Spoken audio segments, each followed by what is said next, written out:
Hello there, everyone. I'm Gaylen Morse, and welcome to Journey to Recovery. We appreciate having you along today. The title of this podcast is Managing Anger, Part 2. On today's program, we'll talk with Dr. Hal Baumchen about all the things that make people angry. On our previous podcast, we covered the differences between anger and aggression. Today, we'll focus on some suggestions for overcoming aggressive tendencies and managing angry emotions. Thanks for joining us today. Our podcast focuses on the co-occurring disorders of mental health and substance abuse. We present a wide range of thought-provoking, hopeful, and positive topics from a clinical yet practical perspective. And we provide a solid, truly integrated co-occurring disorder resource you can use in your treatment program or in your own recovery. Our host is Dr. Hal Baumchen, a licensed clinical psychologist and licensed alcohol and drug counselor. He's the executive director of Northland Counseling Services and the clinical director of North Star Regional Co-occurring Disorder Treatment Programs. He's an author, speaker, and clinician with over 30 years of counseling experience. I'm here today with Tim Bode, Operations Director at Northland Counseling Services, and with Dr. Hal Baumchen, our host at Journey to Recovery. How's everybody doing today? Doing well, Gaylen. Doing well, thank you. Nice to see you, Tim.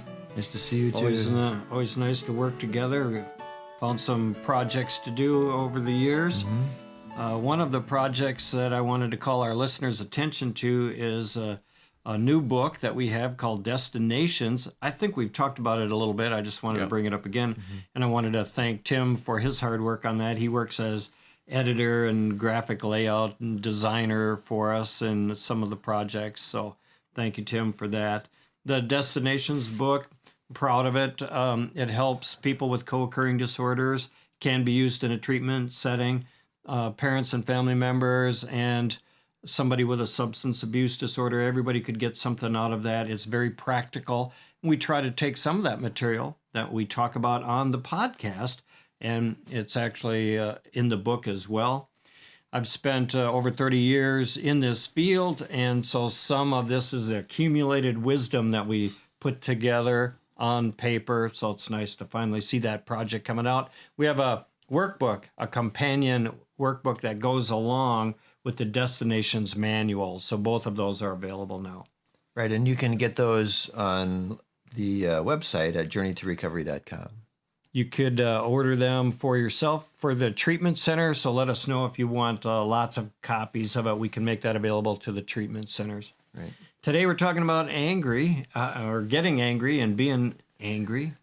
And we're continuing a discussion that we started on our last podcast when we talked about some things about when we get angry, right? When do you get angry, Tim? I rarely get angry, actually. Yeah. I get angry sometimes when I'm frustrated, although I don't necessarily show my anger a lot. I think I internalize it. I've watched you get frustrated, like with technology or something. You solve a lot of our technology problems at the office, several different office sites that we have, and Tim will go out and try to work on somebody's computer or something like that. And sometimes I feel angry when I read things on social media. That ever happened to you guys? No. Well, maybe once in a while. There are things that can stir up emotion that maybe we'd be better off, not having a healthy diet, not having too much in our diet of that. I agree. We did talk about anger versus aggression. It's probably worth talking about again. So everybody gets angry. That's a naturally occurring emotion, and aggression is the action that comes out of that emotion of anger. So you can be angry but not be aggressive. And we invite you to take a listen to our last podcast to understand kind of what it looks like physically when somebody gets angry and some different ways that people get aggressive with one another. We talked about that. And a key thing is when your goal is perceived as blocked, you can't have what you want. That often is frustrating for people, makes them angry. And Tim, on our last podcast, I think you asked me, well, how do you get around that? Because there's always some somebody with lower intelligence driving in front of me. So it seems. Why does that happen? Or somebody who's going slow or inconsiderate or rude. So if my goal is kind of on the other side of them, then aren't they blocking my goal? Yes, let's change the goal because we can't change, force, or coerce them. So we have to change our goal because I want to live in a world where there are no low intelligence people, so to speak, but that isn't ever going to happen. So I'm going to be kind, patient, and understanding whether somebody goes slow or is inconsiderate or rude or I get bumped. I'm going to be understanding of that and patient. I'm going to watch me because I can't control them. What that kind of seems to say is that you need to control your selfishness. Yeah, so that's one of those things that drives anger. Again, I'm not getting what I want the way I want it, when I want it. No, I'm ticked. I ought to have what I want. Get out of my way. You're blocking my goal. I hope I'm not too loud there, Gaylen. I'm blocking your goal there. And so when you get angry, ask yourself, is somebody blocking your goal? Are you getting selfish here? And I can be impatient. And 10, 15 years ago, my daughters were living at home. They all know about blocked goals and that kind of thing. So I'd be like, let's get a move on. Come on. High gear, you got one? Let's use it. Let's go. We got to get going. And then my daughters would actually say to me, true story, hey, Dad, are we blocking your goal? I'm like, oh, I guess. Or no, I'm working on me. So that selfishness really does come up a lot. Yeah, I got to tell you about blocked goal. Have I done on the podcast, Tim, standing in line in a McDonald's restaurant, and I was the only customer in the entire store, and I walked to the counter, and nice-looking kid, about 16 years old, greeted me. Welcome to McDonald's. How can I help you? I said, I'd like a cup of coffee. He asked me small, medium, or large. I said, medium coffee. So at that point in time, for the next 10 minutes, everything in the universe turned into slow motion. And he began to painstakingly move quietly and slowly across the work center to the pot of coffee. And he raised it up and grabbed a cup and noticed that there wasn't very much coffee. He turned around and he said, we're out. I said, oh, can you make me another pot of coffee? Well, he couldn't find the filters. He could finally found the filters, but he couldn't get it in the filter basket. He got it in the filter basket, but he couldn't find the coffee packets. He finally found the coffee packets, but he couldn't get it open. So I said, just bring it to me, carry it over. No, it's okay, just bring it to me. So he brought it over to me and I tore it open. I didn't tear the corner off, I just got it started so he could tear the corner off. But he brought it over to the filter basket, which took him a long time to walk across the service area. And he began to shake it out like it was a salt shaker with one hole. And he's just shaking that out. I'm like, tear it open farther. But he didn't. And so I wanted to pop over the counter, make my own coffee, and beat him with the French fry basket because he was blocking my goal. I wasn't getting what I wanted, the way I want it, when I want it. Now, ticked. Now, there are a lot of reasons to not jump over the counter. And I didn't want to read, psychologist goes berserk, hurts child in McDonald's. I didn't want to read that in the newspaper. But also, it's true, that really isn't my goal to get a cup of coffee in McDonald's in less than 5 minutes. My goal is to be kind and patient. So don't let someone else, like a 16-year-old food service provider, block your goal. Don't let somebody in traffic block your goal. You're bigger than that. You're better than that. You manage you. My wife could have saved you so much frustration. How's that? She has this theory. She used to, when she went to college, she also worked in restaurants. And the worst place to get service is a non-busy restaurant. Oh. So if they're not busy, just accept going in that you're going to get lousy, slow service. So that McDonald's worker was a trigger for some possible aggression on your part, right? Right. You really have to manage those triggers. So let's talk about some other emotional triggers of aggression. So when people are most likely to feel aggressive. So, for example, when you feel bossed around By somebody who knows less than you do. right, that can be a trigger of aggression. Or when I feel controlled or manipulated. We talked about that on the last podcast, that manipulation piece. What are some others, Gaylen? Well, I think when I feel belittled, or a big one nowadays is they disrespected me. Right. Those micro offenses that occur and major ones, of course. Yeah. And you feel not listened to or misunderstood, disrespected. Or some of the clients that I work with, they get pretty angry and upset. They even want to get aggressive when they're caught doing something wrong. You would think like, well, I was doing something wrong, so it's okay. But I think it does. You feel violated. You feel forced. You're going to be handcuffed, put in a squad car or something. It can turn into an aggressive act or at least some aggressive feelings. You know? And similar to that, if you're before you're caught, even if you feel cornered or attacked by someone. Right. Those arguments that they are no longer arguments. Now you're being verbally attacked by somebody. Yep. Yeah. Or you get betrayed by someone. That's frustrating for most people. And you can be aggressive. You start screaming, why did you do that to me? I can't trust you with anything. For some people, I think they get aggressive just when they feel annoyed about something. Yeah, we talked about standing in line both today and on the last podcast, standing in goodwill, waiting for a customer who is kind of slow, and it can be annoying for people. When you're stressed out or tired, maybe even lonely. Yep, all of those things. I think for me, when I'm tired, I'm more likely to be irritable, upset, easily frustrated. Mm-hmm. I don't know if this ever happens to you. Do you get more angry when you're overheated? You don't ever get angry, so we are not going to ask you. We're going to ask I'm exactly the opposite. If I'm outside working, that heat just kind of relaxes everything. Oh. If you've got some muscle aches, that heat kind of takes them away. So I'm less, but Okay. I know some people who, some of them live in this house. I would say it's true for me that when it's hot and muggy, then I'm more likely to get snappy and irritable. And it's interesting, in the English language, we kind of pair the hot and angry words together, Yes. like hot under the collar or boiling over or Getting steaming. Yeah, Yep.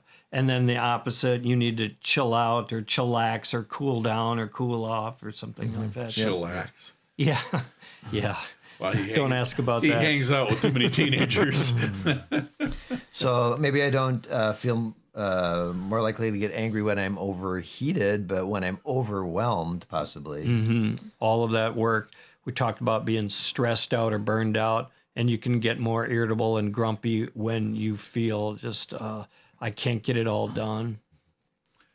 How about rejected or humiliated or embarrassed? All of those things are frustrating, and people snap. Sometimes they get aggressive when they're rejected. I don't want you anymore. I don't care about you. And that's painful stuff. So we want to control the person who's hurting us rather than to control us. Yeah, following that, of course, somebody makes you feel stupid. Yeah. And we're going to let them know that Yes. hurt, that stung. When things don't go my way, I'm angry about it. Again, we're talking quite a bit about this selfishness piece, and I'm not getting what I want the way I want it. You know, there can be some serious consequences with being aggressive, I'm sure.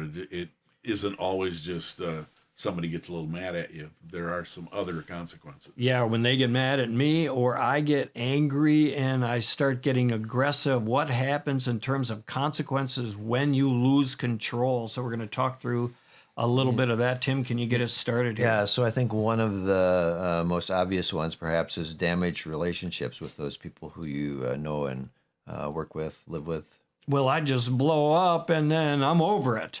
Yeah, you blow up and you get over it, but you damage the relationship. And sometimes I think, Tim, that we do so much emotional damage over some little thing. I asked you to buy me Q-tips. I laid a coupon on the counter, save a quarter. But oh no, you don't take the coupon, and you didn't buy Q-tips. You got Jip tips. They have no cotton on them. I'm putting a stick in my ear. You trying to kill me? Well, now you yell, scream, and go off on that for hours, and you do $100 in emotional damage over a 25-cent coupon thing. Come on. And I think we often wreck relationships over small things by being overly aggressive. Of course, it can also lead to things like loss of a job or loss of a promotion. Right. If you get aggressive against the wrong person. Yeah, and you said too much to your boss, and you don't work there anymore. Yes. Of course, Take this job, and you can do whatever you want with it, but that can end up having a consequence that you couldn't hold your tongue, couldn't control your own aggressive impulses. and if it's not your boss but a police officer, perhaps it can lead to you getting a ride in the back seat of the squad car. Now you've been arrested and you have legal trouble. That's the consequences of the crime that you did, plus you got aggressive with the officer. Yeah. Right. You know, just the fact that after you've gotten aggressive, you regret it. Yeah. That can be very damaging to you Shame, guilt, psychologically. regret, remorse, all those things. Like, why do I lose my cool? I can't do this. I'm going to lose my family, my kids, and I'm going to, spend time in jail.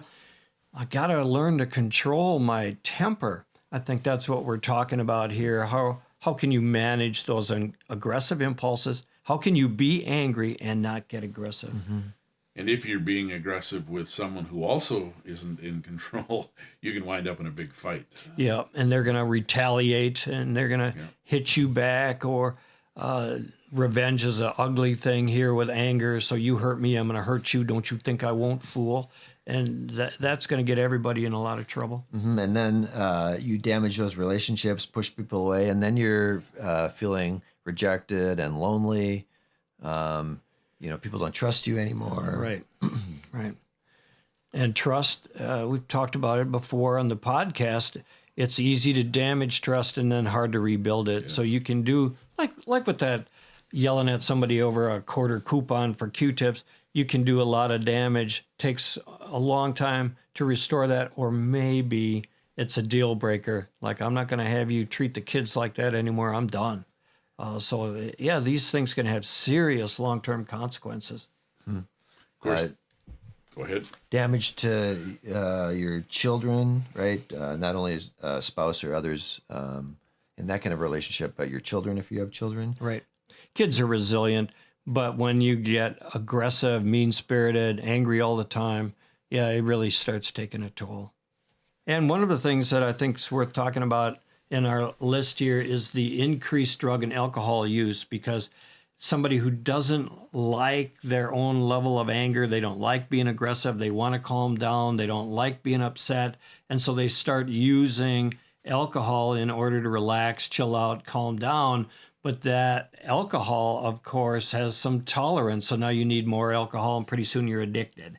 And that can happen trying to prevent yourself from being overly aggressive. Now you have some problems with the drugs and alcohol. Hey, we got to talk about techniques for managing anger. The goal is learning how to handle the anger. Right, and doing that without resorting to picking up a drink or using a drug or otherwise hurting yourself or others. Right. So you can maintain emotional control without being passive? Yeah, so somewhere in between here where we can be assertive, not aggressive, and not passive, not laying down here and being a doormat, but not being angry. Can I be direct? Can I be upfront? Can I own my own frustration? Can I be angry but not be aggressive? So we're going to talk about some strategies here. Remember, you're trying to control your mood and attitude, your behavior, not the other person, not the situation or circumstance. You're trying to control you. So let's look through some of the various strategies that we can use here. Mm-hmm. I think one of the big ones, it probably is the best thing for me, because I'm really good that once I'm on that scale of going up, I'm going to keep going up unless... Exactly. I take a time out and talk myself be reasonable with myself. Excuse me, this isn't getting you anywhere close to the goal you really want, which we said is watching my character. My character, Yeah. That's right. So, we put it in that 100-year perspective, like in 100 years, is this Q-tip thing going to really matter? Or this frustrating thing with electronics, I'm going to get through this. I'll just got to calm down here and try it again. So a timeout can really be helpful. Let me give you a real healthy tip here about taking a timeout. Make sure you're taking the timeout for you. Don't try to get somebody else to take it. You know what you need? You need to take a time out. Like, that's just going to cause a war. Don't try that. You take a time out when you need one. It's a good time to talk to yourself, not to the other person, right, about being patient, kind, understanding of others. That's great. Yeah, that's what we're trying to do. Watch my goal instead of fix them, change them, control them.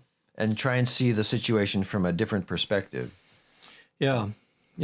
So that it's a good way to be understanding, to help me understand from your perspective. What do you see? What's important to you? And when you get real entitled or narcissistic, like, what do I care about you? And just let's decrease that sense of selfishness here. Another technique is to consider the consequences before you speak, before you open your mouth. Right. Before is the key word there. Yes. Yeah. I heard this joke about this guy who's fined by the judge for something, and the guy says, "You're an idiot," and the judge says, "I'm going to fine you $30 for 3 words," and he opens up his wallet, and the judge says, "You don't need to pay now." And the man says, "Oh, I'm not looking to pay now. I'm just seeing if I have enough money for another 2 words." You can fill in 2 words of your choice on that. So there are consequences if we're not careful about what we speak. Another one that originally came from the Bible, I do believe, and that is that you can choose to overlook offenses. Let it go, work it down, overlook it, absolutely. Forgive it. So that's a good rule of thumb here. Don't let somebody else's anger and aggressive action characterize who you are, or don't let your own anger and aggression characterize Just who you are. Screaming, "Hey, I'm just that way. I'm just an angry guy." Well, get that looked at, man. You don't have to live like that. You can work on that. Yeah, so practice some self-control. Right. Instead of practicing, which most people try to do, practice other control. I want them to be different. I want them to speak to me different. I want them to not insult me. I want them to respect me. No, let's try practicing self-control. And you brought up the Bible, Gaylen, but I looked in the Bible for spouse control. I couldn't find that. I looked in the Bible for boss control, employee control, other driver control, government control, pet control. I couldn't even find that. The only control I could find was self-control. And we've been talking about selfishness and the link that has to aggressive behavior. So another technique is to reduce selfishness. Yep, talking about that. Increase self-control, reduce selfishness, see it from another person's perspective. One that I really relate to because I was blessed with a loud voice. And when you talk to someone and your voice gets a little louder, even if I'm not angry, people will assume you're angry because you're getting louder. You're right. So learn to speak to others softly. Because when you go up, there's a tendency for them to go up, and then when they go up, and you go up more, pretty soon we're screaming at each other. Bad things happen here. So if you can learn, it's just one tool in your toolbox, but it's a good one. Learn to take it down a bump rather than go up a bump. Learn to express your anger through assertive communication. So it's not like you can't say, "I'm upset here." You just have to be kind, maybe firm about it, but try to understand from another person's perspective. But you can say something. You don't have to be passive and roll over. You can be direct about what's bothering you or what's on your mind.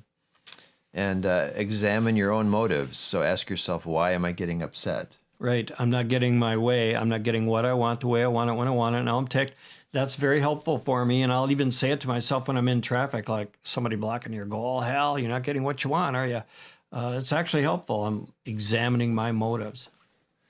We can take a personal responsibility for our own attitude. Right.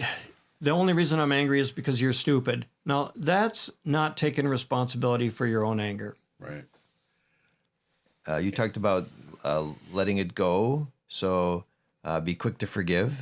Yeah, it's a helpful thing here. Instead of I'm quick to take offense, why don't we be quick to forgive?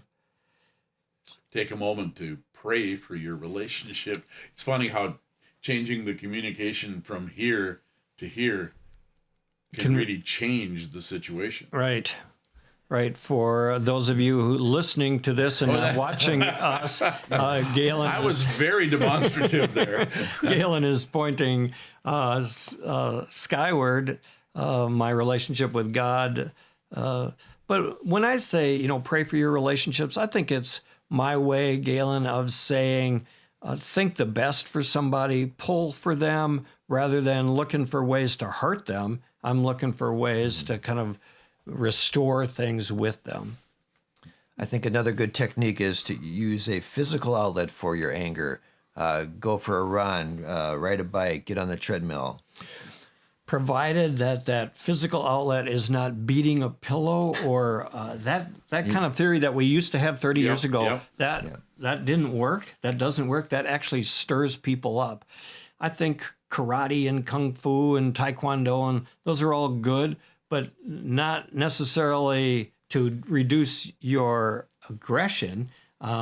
Mixed martial arts, I think, probably makes you more aggressive. The workout is good, but riding a bike, in terms of when you're frustrated, why don't you go for a run, ride the bike, get on the treadmill? I think that's good too.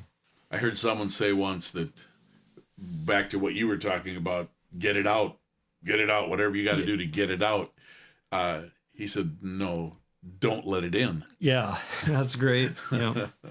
So deal with your conflict directly. Before you get angry, see if we can get it out on the table and understand something from somebody else's perspective. And that'll help you de-escalate the conflict if you're direct about things.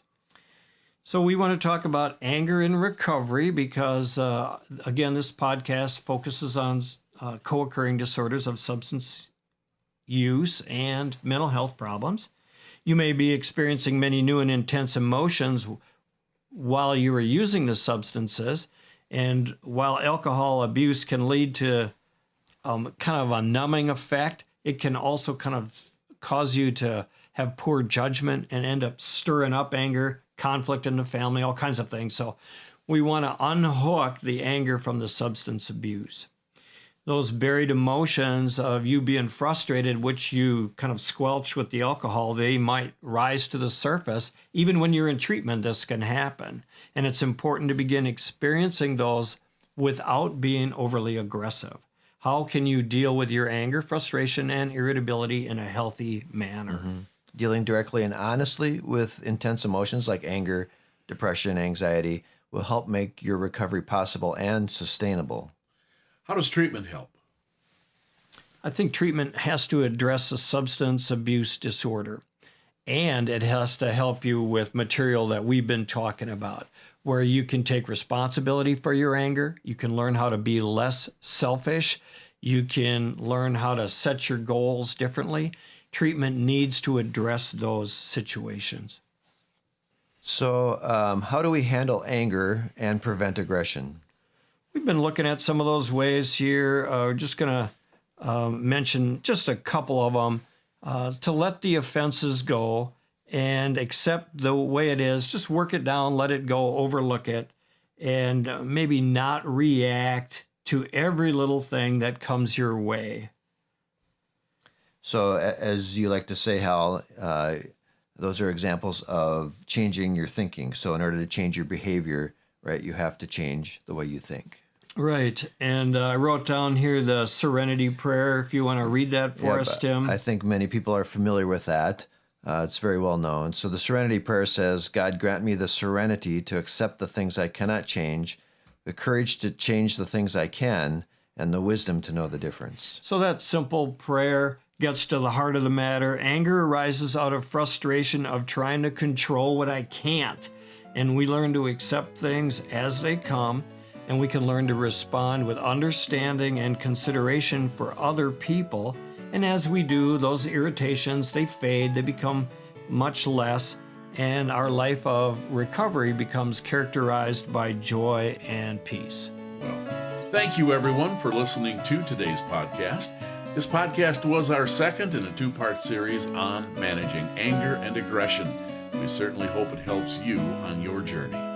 Also, we invite you to check out resources on the web at journeytorecovery.com, where you can download other materials that'll help you develop skills to identify emotional problems, reduce symptoms, and prevent relapse. Again, that's at journeytorecovery.com. And drop us an email. We'd love to hear from you. We've been visiting with author, speaker, and clinical psychologist Dr. Hal Baumchen. I'm Gaylen Morse. Thanks for listening to today's program. See you next time on Journey to Recovery. Remember, recovery is a journey. Enjoy the ride.